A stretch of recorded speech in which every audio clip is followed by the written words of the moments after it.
The tolerance paradox, a profound dilemma first posed by philosopher Karl Popper, challenges the very essence of an open and free society. It asks a simple yet unsettling question. How much tolerance should we extend to opposing viewpoints, especially those that threaten the foundation of tolerance itself? Imagine a society built on tolerance, where individuals enjoy freedom of expression, lifestyle choices, and open dialogue. But then, an intolerant ideology emerges, rejecting these values and actively seeking to suppress others' freedoms. What should this tolerant society do? Tolerating the intolerant risks its own destruction, but rejecting intolerance seems to contradict its own principles. This is the heart of the paradox. Tolerance, often seen as an absolute good, has limits. Taken to an extreme, it can become self-destructive.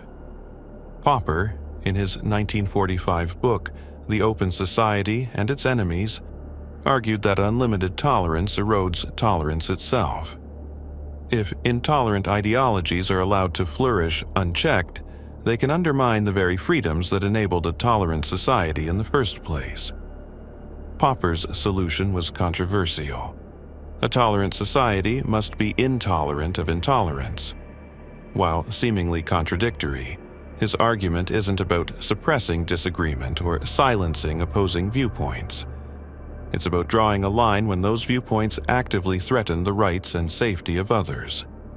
The goal is not to eliminate conflict, but to protect the conditions that make a tolerant society possible. The tolerance paradox has real-world implications. Consider freedom of speech, a cornerstone of a tolerant society. Should this freedom extend to those who spread hate speech, incite violence, or advocate for suppressing others' freedoms? Some argue that even the most offensive ideas should be allowed, trusting open debate to expose their harm. Others contend that such speech fosters an environment where intolerance thrives, endangering vulnerable groups. History provides stark examples. In the early 20th century, many democracies tolerated the rise of authoritarian movements, believing they could coexist with democratic values. But in cases like Nazi Germany, this tolerance allowed intolerant ideologies to seize power and dismantle democracy from within. The challenge lies in distinguishing between harmful intolerance and healthy conflict.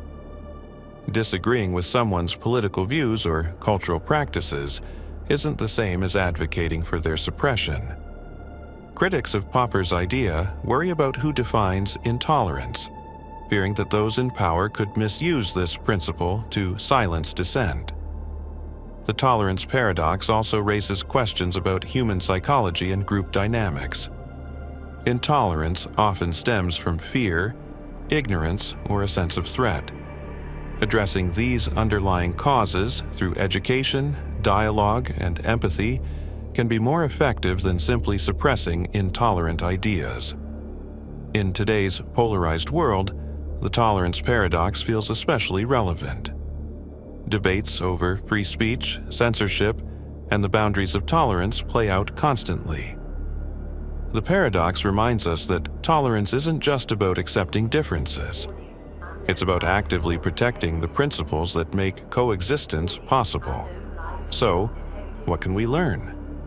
Firstly, tolerance has limits, and those limits are essential to preserve our values.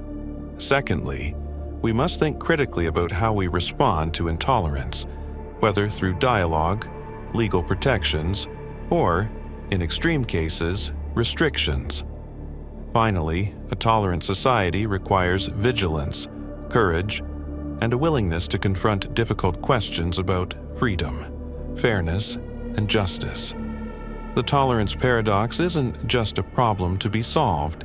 It's a reflection of the complexities of living in a diverse and open society. It forces us to grapple with the tension between our ideals and the realities of human behavior. Perhaps its greatest lesson is that tolerance isn't static. It's a dynamic process requiring constant effort. In the end, the paradox doesn't weaken the idea of tolerance. It strengthens it, True tolerance is not about accepting everything, but about standing firm in defense of what matters most.